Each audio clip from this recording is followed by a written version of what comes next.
Bonjour à tous, donc je me présente, je suis Axel Licha. Je fais des conférences maintenant, depuis, près de 3 ans, hein, 3-4 ans pour conférence, Hermès, conférence Khalifa. Donc là, on va vous faire, un TP d'1 heure et demie. Il y aura plein de choses lors de ce TP. On va essayer de faire un petit tour, sur, ce qui vous fait mal, ce qui vous embête. Heu et puis, essayer un petit peu de vous titiller sur, certaines choses, que les que ceux qui font les examens, aiment bien. Voilà, c'est toujours un petit peu délicat, hein, en visio à distance. J'aime bien être en présentiel, mais en tout cas, ça va être sympa.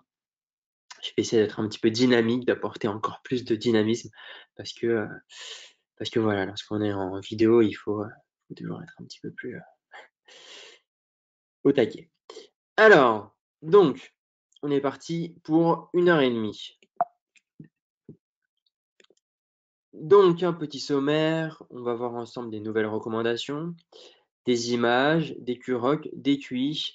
À noter que, ce TP est, complémentaire à la conférence que, que je vais vous enregistrer, qui durera pour, elle, 2 heures et demie. Donc vous verrez qu'il y a pas mal de choses, qui seront, complémentaires, associées. Donc regardez, l'une après l'autre, dans n'importe quel sens, mais, voilà.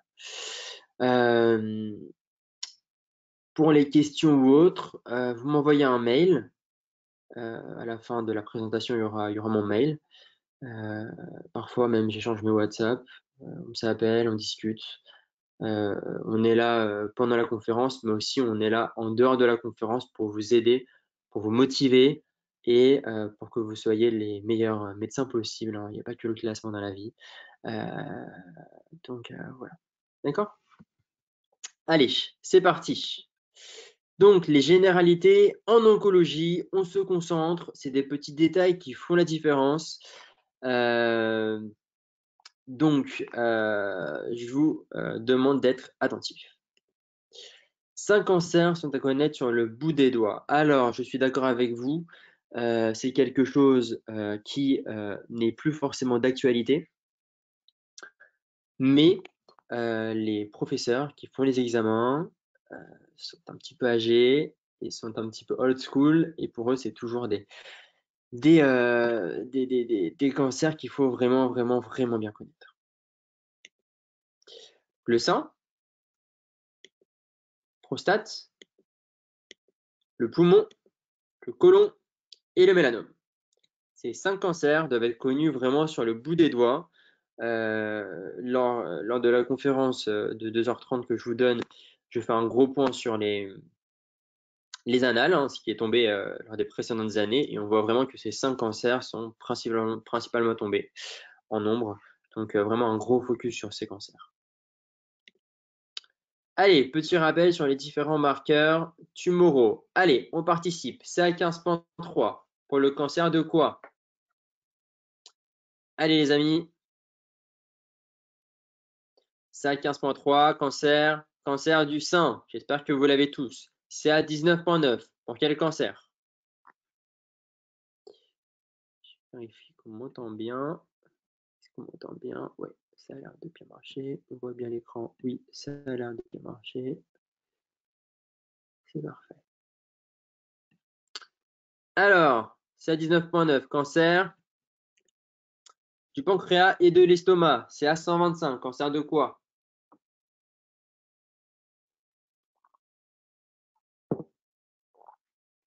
CA125, CA125, cancer de l'ovaire. D'accord? Faites attention. Il y a eu un dossier entier où on parlait, du cancer de l'endomètre et de l'ovaire et il y avait une question complète sur, quel marqueur serait, diagnostic, pronostic ou de suivi. Vous avez vu, ils ont essayé d'être vraiment larges, hein, sur, le marqueur du cancer de l'ovaire. Il fallait cocher le CA 125. Et puis l'ACE. ACE,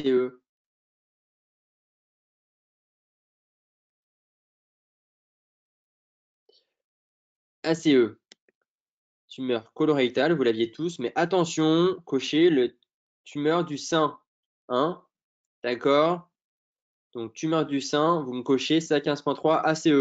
OK? Vous ne me cochez pas que CA15.3. Et comment on s'en souvient?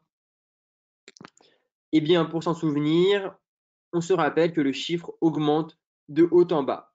Donc, si vous êtes devant votre pad, vous êtes stressé, vous n'êtes pas bien, d'accord? CA15.3, tumeur du sein. CA19.9, 19.9, tumeur du pancréas de l'estomac. CA125, tumeur de l'ovaire. D'accord? Et ACE, tumeur colorectale, tumeur du sein. Bien. On avance? On avance. Les soins de support. Alors, les soins de support, c'est extrêmement important. Je vais faire un gros focus dessus. Pourquoi? Parce que tout le monde en parle en ce moment. Et ce qui est à la mode, mes chers amis, tombe à l'examen. Les soins de support, on va en parler ensemble. Les soins de support, c'est quoi?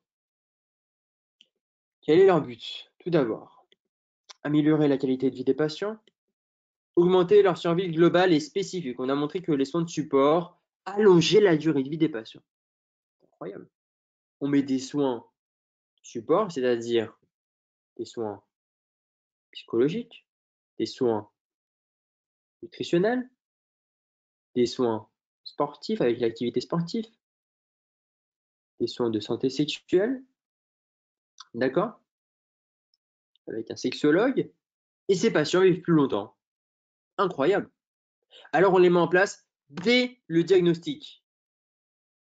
Dès le diagnostic. Vous ne confondez pas soins de support et soins palliatifs. Gros piège à l'EDN. Attention les amis, soins de support totalement différents des soins palliatifs. Bien. Ils incluent quoi les soins de support? Ils incluent une prise en charge de la douleur, de la nutrition, fatigue, fertilité, sexualité, séances d'activité physique, conseils sociaux, esthétiques. Vous voyez bien que c'est une prise en charge globale de la maladie. Globale de la maladie. Bien. Soins de support, on coche dès le diagnostic. Je vous laisse noter. Notez-le les amis. Bien. QI1. Prenez en charge un patient âgé de 83 ans qui présente un tassement pathologique de la vertèbre L3 associé à une épidurite, une inflammation de la moelle. Quelle origine tumorale donne le plus souvent des métastases osseuses? Cancer du poumon, du sein, mélanome, côlon, prostate. Je vous laisse répondre.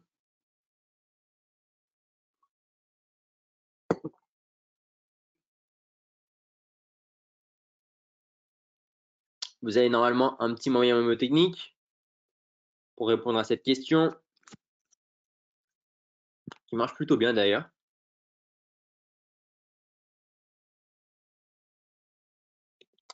Poumon, sein, prostate. D'accord? Le mnémotechnique PPRST. P comme poumon, P comme prostate, R comme rein, S comme sein, T comme thyroïde. PPRST. Alors, petit point sur les mémotechniques. Arrêtez d'apprendre tous vos facteurs de risque avec des mémotechniques. Vous allez arriver à l'examen, vous allez tout mélanger. Essayez de comprendre au maximum. Et pour, par exemple, ce genre de choses, quel cancer est associé à un envahissement osseux, forcément, on ne peut pas comprendre, déduire, comprendre la physiopathologie. Donc, on est obligé de se faire un mémotechnique. D'accord? Mais sinon, le reste, vraiment, essayez de privilégier la compréhension. OK? Bien. Donc, poumon, prostate, rein, sein, thyroïde, c'était la A, B, E. Facile, on avance. Concernant le dépistage en cancérologie, cochez là où les réponses vraies. Le dépistage organisé concerne seulement le cancer du sein et du côlon. Vrai ou faux? Merde, pardon. Excusez-moi, mince. C'est tout de suite moins amusant si je vous montre les réponses. j'espère que vous n'avez pas vu. La mammographie bilatérale systématiquement couplée à l'échographie est l'outil de dépistage du cancer du sein. Hop, c'est bon. Le dépistage du cancer de la prostate est optionnel et comporte le dosage du PSA couplé au toucher rectal. Le dépistage du cancer du col de l'utérus est destiné aux femmes à partir de 30 ans. À partir de 30 ans, le dépistage du col de l'utérus est effectué tous les 5 ans. Je vous laisse répondre.